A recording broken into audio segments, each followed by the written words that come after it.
देव की जय। परम वंदनीय माता जी की जय। वेद माता गायत्री की जय। आइए आज के इस तृतीय एपिसोड में हम और आप सभी लोग इस पावन प्रज्ञा पुराण कथा को सुनने के लिए यहाँ पर एकत्रित हुए हैं। आइए सुने युग ऋषि की वाणी को। उससे पूर्व वेद मंत्र, देव मंत्र, सद्बुद्धि का मंत्र, गायत्री मंत्र एक साथ एक स्वर में बोलेंगे सभी लोग।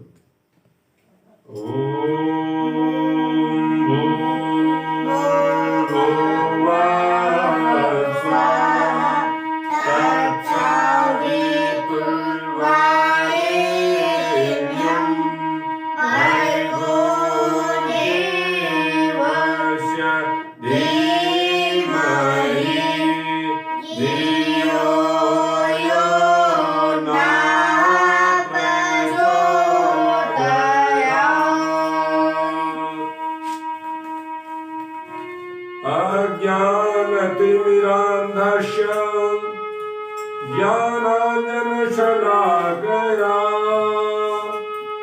चक्षुरुन्मीलितं येन तस्मै श्रीगुरवे नमः। ॐ आयातु वरदे देवी प्रयच्छते गायत्री छन्दसा माता ब्रह्मयोनि नमोस्तुते।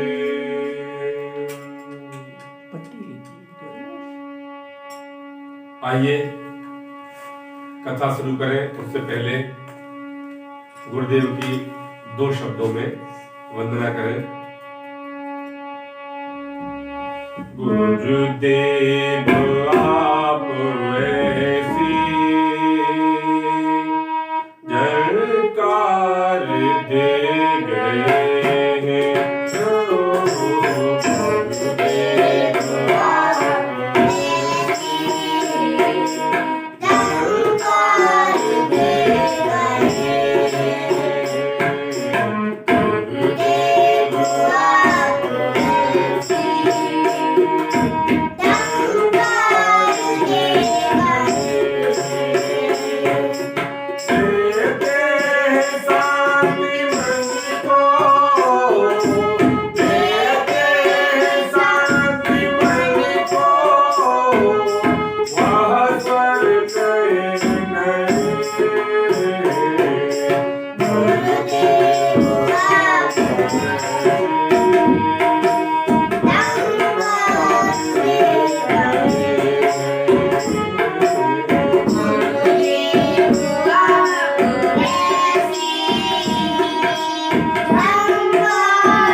प्रज्ञा पुराण की जय।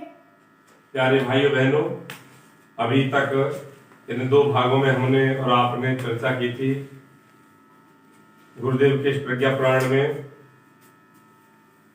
गुरुदेव ने बताया था कल की कथा में कि भगवान विष्णु का और देव ऋषि नारद का जो संवाद चल रहा है उसमें भगवान श्री विष्णु ने कहा था कि हे नारद, अभी जो भगवान बुद्ध का अवतार लिया था वो पूर्वार्ध था और अब प्रज्ञा अवतार के रूप में बुद्धावतार का उत्तरार्ध होने जा रहा है और उस प्रज्ञा अवतार के रूप में मैं इस धराधाम पर बहुत ही शीघ्र अवतार लेने जा रहा हूं। तो उन्होंने कहा नारद जी ने, हे प्रभु, जैसे अब तक के जो पुराण थे जो आपने अवतार लिए उसी रूप में उन पुराणों में उन अवतारों की चर्चा की गई। जैसे 12 पुराण, 12 अवतार लिया तो 12 पुराण और नृसिंह पुराण। अब आपका जो अवतार होने जा रहा है प्रज्ञा अवतार, तो उसका क्या, किस रूप में आप अवतार लेंगे, कहां अवतार लेंगे, उसकी चर्चा बताएं। प्रभु बोले, हे नारद, मैं पहले ही आपको बता देता था तो आपने जाकर के मेरी अवतार की सारी जानकारी पहले से आप पृथ्वी लोक पर दे देते हैं तो बड़ी समस्या का सामना मुझे करना पड़ता। जैसे कृष्ण के रूप में जब मुझे इस धराधाम पर आना था तो आपने पहले ही जाकर कंस को सारी बातें बता दी, तो मेरी मां देवकी के लिए बहुत कष्ट झेलना पड़ा। इसलिए इस बार मैं आपके लिए अपना पूरा पता तो नहीं बता रहा हूं, लेकिन इतना थोड़ा इशारा कर रहा हूं, इस बार मैं एक छोटे से गांव में साधारण से मनुष्य के रूप में अवतार लूंगा। इस बार मेरे हाथ में ना कोई अस्त्र होगा ना कोई शस्त्र होगा, क्योंकि आपकी मां जगदम्बा भी अस्त्रों से दूर रहना चाहते हैं।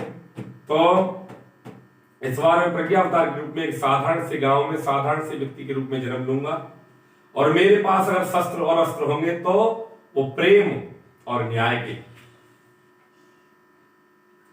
आज का जो आस्था का संकट है, इसका मुख्य कारण है कि मनुष्य सुख समृद्धि होने के बावजूद भी जिस जंजाल में फंसा हुआ है, उस जंजाल के द्वारा वह स्वयं तो विपत्ति में फंसता है और दूसरों के लिए विपत्ति का कारण बनता है।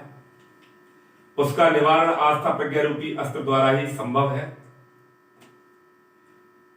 हे देव ऋषि नारद, मनुष्य सुख समृद्धि के होने पर भी जिस जंजाल में फंसा हुआ है, उससे मुक्त करने के लिए प्रज्ञा अवतार रूप में मैं अवतरित होने जा रहा हूं।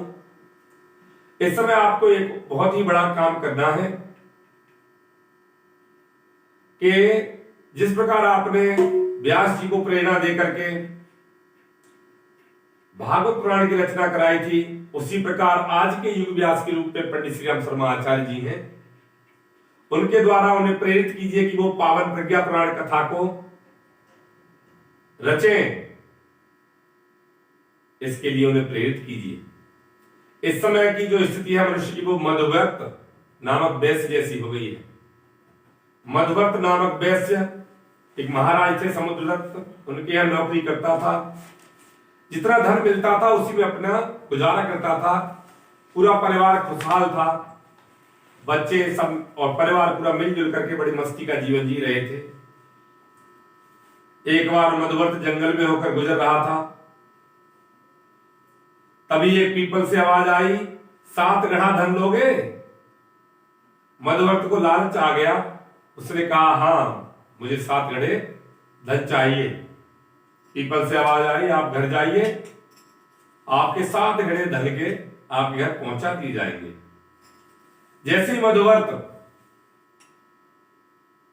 अपने घर पहुंचा तो उसने देखा पहले से ही 7 घड़ा सोने के उसके घर पहुंच चुके हैं, हीरा मोती जवाहरात से भरे हुए हैं। जैसे उसने खोल करके उन्हें देखा तो 6 घड़े तो पूरे भरे थे, लेकिन एक घड़ा थोड़ा सा खाली था। उसने सोचा कि क्यों ना मैं इस घड़े को भर लूं। अगले दिन से उसने अपने दैनिक खर्चों में कटौती शुरू कर दी। अपने बच्चों के लिए जो रोज शुद्ध स्वादिष्ट पकवान भोजन किया करते थे, उसमें कटौती शुरू कर दी और बच्चों के लिए आधा पेट भोजन देना शुरू कर दिया।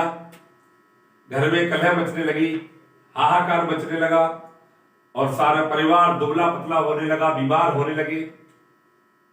महाराज समुद्रगुप्त ने कहा, मधुवर्त अब तुम्हारी स्थिति कुछ ऐसी लगती है, कहीं तुमने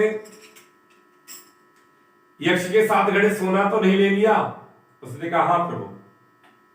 तो क्या आप अगर सुखी रहना चाहते हो, आप सुखपूर्वक जीवन जीना चाहते हो, तो उसके घड़ों को आप वापस कर दीजिए, जिससे कि तुम्हारे परिवार में दोबारा से खुशहाली लौट आए। मधुवर्त की गलती समझ में आ गई, उसने वो घड़े लौटा दिए। जो कुछ भी अपने पास था उसी में गुजारा करने लगा। जो लोग भले होते हैं वो तो वर आते हैं, लेकिन जो समझदार नहीं होते हैं या सज्जन लोगों की बात नहीं मानते हैं, वो कुटिल चाल चलने वाले अंततः स्वयं गिरते हैं। और यहां पर कवि ने कहा है, युग तो बदल रहा है, बदलना जरूर है। युग तो बदल रहा है, बदलना जरूर है। वो अब भी बदल जाए कि जिनको गरूर है। युग तो बदल रहा है, बदलना जरूर है। बदलना जरूर है। वो अब भी बदल जाए कि जिनको गरूर है। वो अब भी बदल जाए कि जिनको गरूर है। रखते नहीं देश से जो कोई वास्ता, रखते नहीं देश से जो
बताते हुए भगवान कहते हैं कि गीदड़ वेशधारी अनेकों व्यक्ति समाज में बैठे हैं, अतः हे देव ऋषि, इस कार्य में आपको मेरा सहयोग करना पड़ेगा। तुम सरीखे संत प्रिय मोरे, धरऊ देह नए आन नेहोरे। और निराकार होने के कारण मैं केवल प्रेरणा ही दे सकता हूं। कार्य करने के लिए आपको वरिष्ठ आत्माओं को जागृत करना होगा। एक गांव में आग लग गई, सभी आदमी तो सुरक्षित निकल गए, पर दो वृद्ध ऐसे थे जो भाग नहीं सकते थे, एक अंधा और एक लंगड़ा। दोनों ने एकता स्थापित की। अंधे ने पंगे व्यक्ति को अपने कंधों में बिठा लिया और वो पंगा व्यक्ति रास्ता बताने लगा और अंधा व्यक्ति चलने लगा, तेज दौड़ने लगा। दोनों सकुशल बाहर आ गए। सहयोग से आदमी संकट से उबर जाता है। रामकृष्ण परमहंस तथा विवेकानंद, समर्थ गुरु रामदास तथा शिवाजी, श्री कृष्ण और अर्जुन, राम और हनुमान, स्वामी बिरजानंद और दयानंद ऐसे प्रयास के उदाहरण हैं जिन्होंने समाज को संकटों से उबारा। भगवान की शक्ति जब भक्त को मिलती है तो वह शक्तिहीन होने पर भी शक्तिशाली बन जाता है। इस स्थान पर गुरुदेव संदेश देना चाहते हैं कि जब शिष्य गुरु के प्रति समर्पित हो जाता है और उन्हें हमेशा याद करता है तो वो ऐसे काम कर दिखाते हैं जिनकी कल्पना भी कभी नहीं की जा सकती थी। प्राहनारद इच्छाया स्वकीया भवानमं जिज्ञासायाश प्रस्तौति यम समन्वयमद्भुतम्।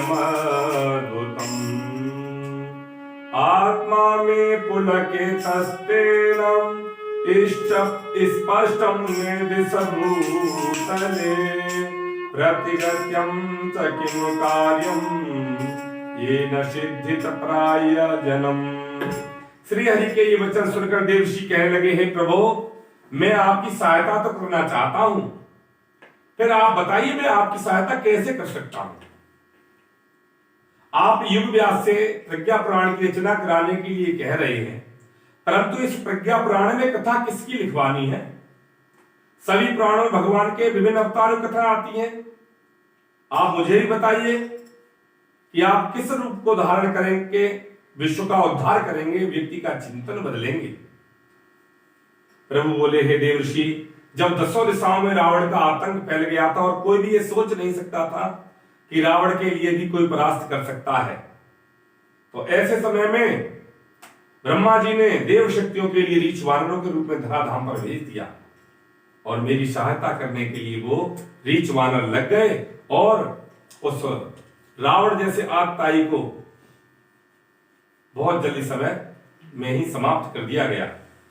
और एक समय आया तो गोप ग्वालों ने मेरी रक्षा, जब धराधाम की रक्षा करने के लिए मैं अवतरित हुआ तो गोप ग्वालों ने आकर के गोवर्धन पर्वत को उठा करके समूची मानवता की रक्षा की। हे ऋषिराज, आप बहुत भोलेपन के साथ हमारे अवतार के रहस्य को जानना चाहते हैं। आप सचमुच बहुत चालाक हैं, पर मैं इस बार आपको अवतार लेने का स्थान नहीं बताऊंगा, क्योंकि मैं पहले ही धोखा खा चुका हूं। देवकी के रूप में मुझे मेरी मां को बहुत कष्ट मिला है, इसलिए मैं केवल आपको इतना ही बता सकता हूं, इस बार मैं किसी साधारण गांव में और साधारण व्यक्ति के रूप में जन्म लूंगा। और ये सुनकर के देवर्षि नारद थोड़े दुखी हो गए और बोले, हे प्रभु, आप कृपा करके ये तो बताइए कि आप अवतार कहां लेंगे। तम प्रसंगम स्मरयामि ध्यानेन हृदये कुरु प्रज्ञा पुराण रूपे च योजितं यत्नतस्तुतं।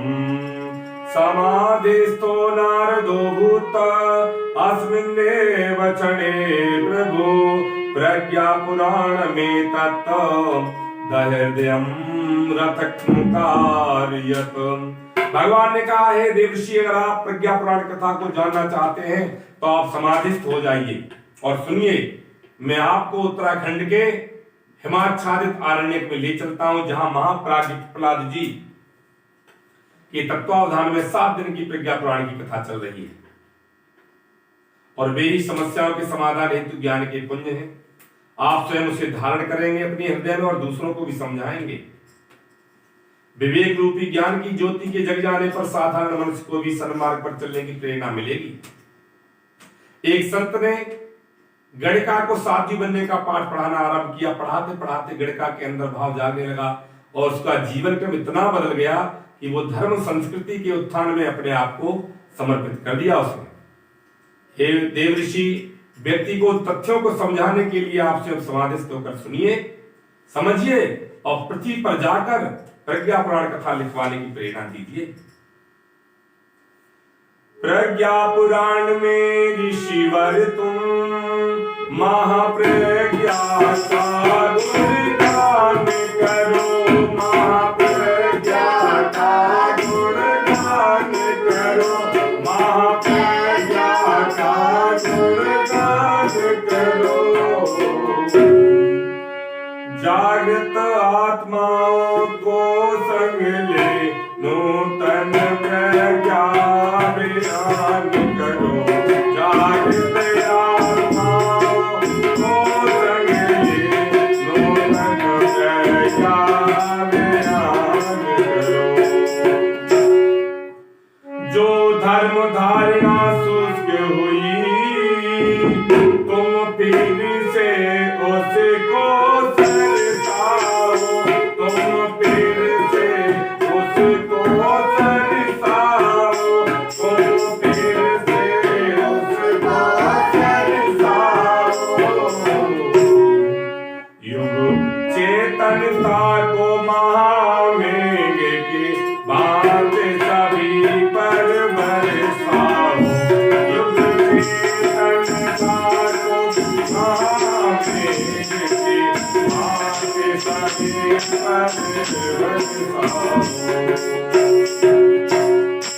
सचमुच भगवान की ये माया बहुत ही विचित्र है। ये भली भांति से मनुष्य को नचाती है और इसके चक्कर में पड़कर ही मनुष्य 84 लाख योनियों में भागता रहता है। यदि मनुष्य को छोटी सी वस्तु से ही मोह हो जाए तो वो अपना लक्ष्य भूल करके मोह में फंस जाता है। एक व्यक्ति बहुत अशांत रहता था। उसने सोचा किसी संत के पास जाकर के शांति का मार्ग पूछा जाए, तो एक संत जी के पास पहुंच गए और संत जी से कहा, प्रभु मैं बहुत अशांत रहता हूं, हर समय चिंता में रहता हूं, परेशान रहता हूं, मेरे लिए कोई शांति का मार्ग बताइए। उन्होंने क्या काम किया, संत जी ने गीता रखी थी उनके पास, वो दे दी, बेटा जाओ तुम गीता को पढ़ो और तुम्हारी सारी समस्याओं का समाधान हो जाएगा। उसने जाकर के अपने घर में गीता रखी और रोली चढ़ाई, बतासे चढ़ाए और उसका पूजन करके रख दिया कि कल से इस गीता को पढ़ना शुरू करूंगा। रात में ही चुहिया आई, उस चुहिया ने उसको मतलब गीता को उतर दिया जगह जगह। सुबह को जब वो उठा व्यक्ति, उसने देखा अरे गीता को तो चूहे ने कुतर दिया, अब क्या करा जाए।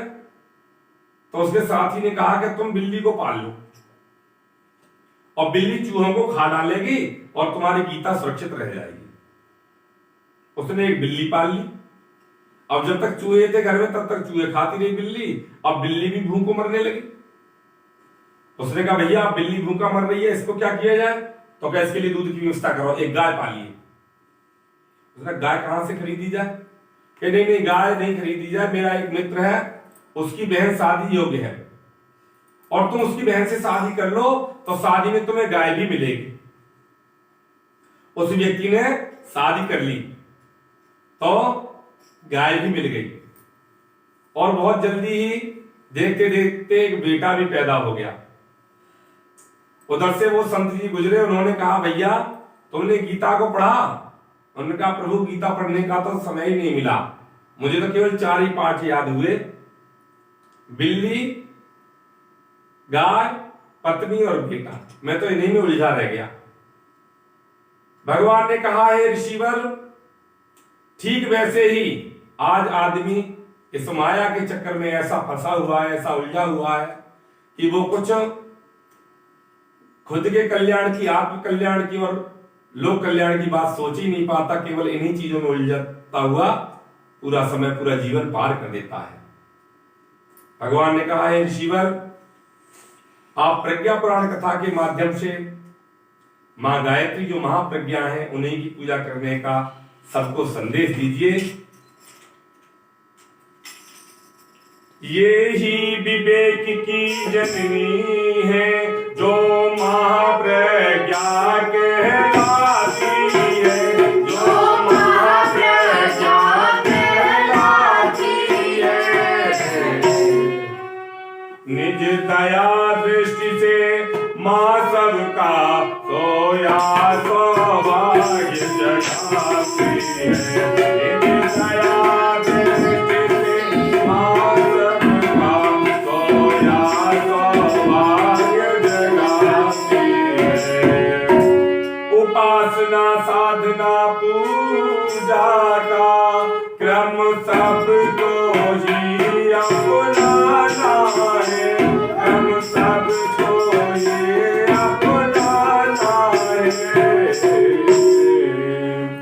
इनके आराधन से ही तो धरती को स्वर्ग बनाना है। इनके आराधन से ही तो धरती को स्वर्ग बनाना है।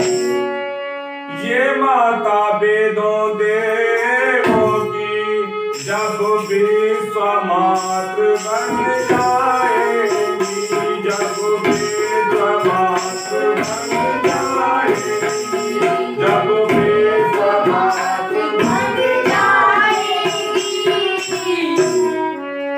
आस्था जन मन में जगा जगा या नाम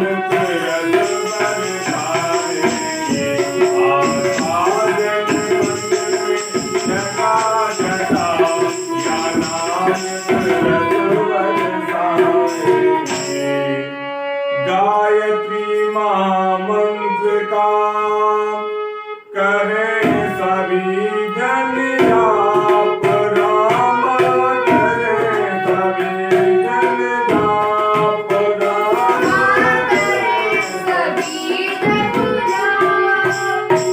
अनास्था संकट कटे मिटे सभी संताप,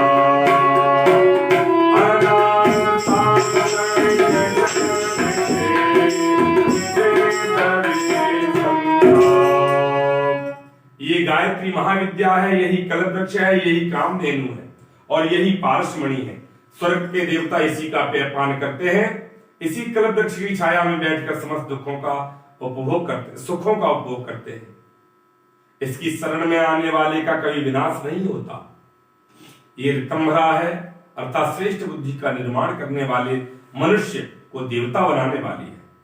महर्षि वशिष्ठ ने इसी गायत्री रूपी कामधेनु को पाकर विश्वामित्र को पराजित किया था।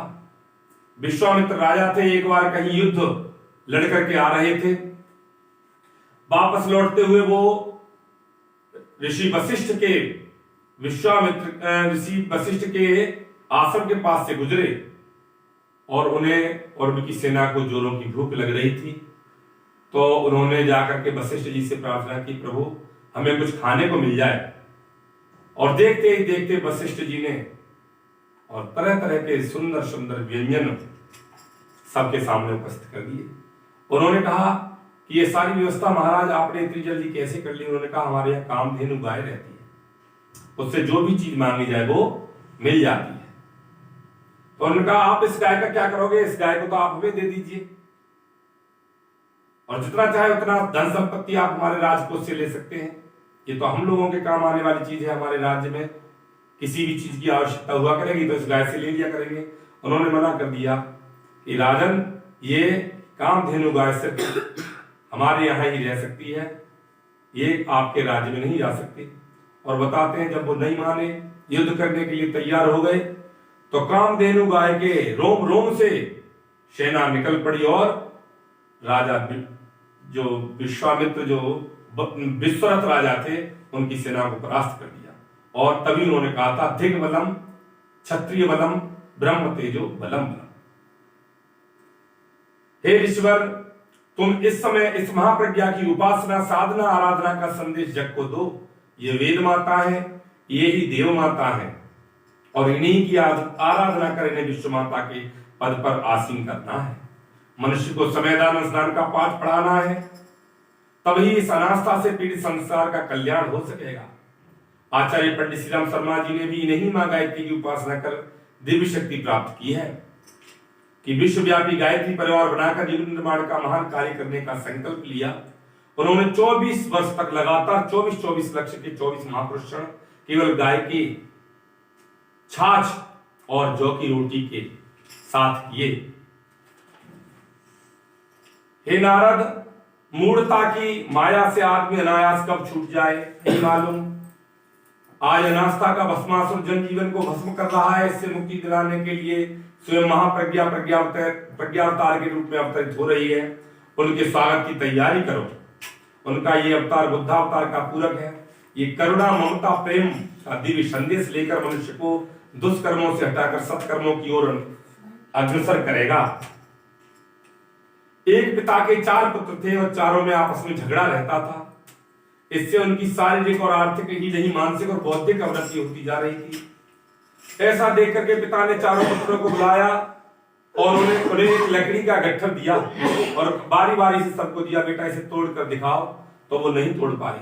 फिर उनमें से एक एक लकड़ी निकाल के दी तो वो सब ने तोड़ी। तो उन्होंने पाठ पढ़ाया, बेटा आप सभी लोग साथ में रहोगे, संगठित रहोगे तो आपका कोई भी कुछ नहीं बिगाड़ पाएगा। इसलिए आप सभी लोग संगठन में रहो। ये बात आपको पढ़ानी है, सबको समझानी है। एक बार विदर्भ देश में जोर का अकाल पड़ा। एक गांव में किसी के पास कुछ भी नहीं बचा, केवल एक किसान के पास एक कोठी भरा धान था। उसने सोचा इस धान को अगर हम अपने लिए खर्च कर लेंगे तो फिर पूरे देश में आने वाले समय में कैसे लोगों के लिए अन्न उपलब्ध होगा। तो वो स्वयं भूखे रह गए और अपनी वसीयत लिख करके चले गए कि हमारे जाने के बाद जब इस देश में बारिश हो तो ये हमारा जौ बोया जाए। और वो स्वयं चले गए, लेकिन उन्होंने अपने देश की खातिर सर्वस्व अर्पण कर दिया। पन्ना धाय की कहानी भी आप सबने सुनी होगी। उन्होंने देश की खातिर, अपने राज्य की खातिर अपने बेटे की भी बलि चढ़ा दी। ऐसे ऐसे वीर माताएं हमारे देश में, वीरांगनाएं पैदा हुई हैं। ये कहकर भगवान विष्णु अंतर्ध्यान हो गए और देव ऋषि नारद नारायण नारायण कहते हुए पृथ्वी लोक पर शुभ संदेश देने के लिए चल दिए। पूरी बात उन्होंने समझ ली। पूरा प्रज्ञा पुराण उन्होंने हृदयंगम कर लिया था भगवान श्री विष्णु की कृपा से, और वो पृथ्वी लोक पर आ गए। और गुरुदेव इस अध्याय में देव ऋषि के माध्यम से ये संदेश देना चाहते हैं कि उनके समशिष्य प्रज्ञापुत्र देव ऋषि की भांति युग निर्माण का संकल्प लेकर देश विदेश में इस अभियान को सफल बनाने में सहयोगी हो जाए। अतः आइए हम सब भी देव ऋषि के साथ इस युग निर्माण का संकल्प लेकर उन्हीं की भांति ये संदेश विश्व भर में फैलाने चल दें। इसी के साथ आज का कार्यक्रम समापन की ओर है। आज का तृतीय एपिसोड यहीं पर समाप्त करते हैं। इससे अगली कथा कल हम सब लोग फिर चर्चा करेंगे। ओम शांति शांति शांति।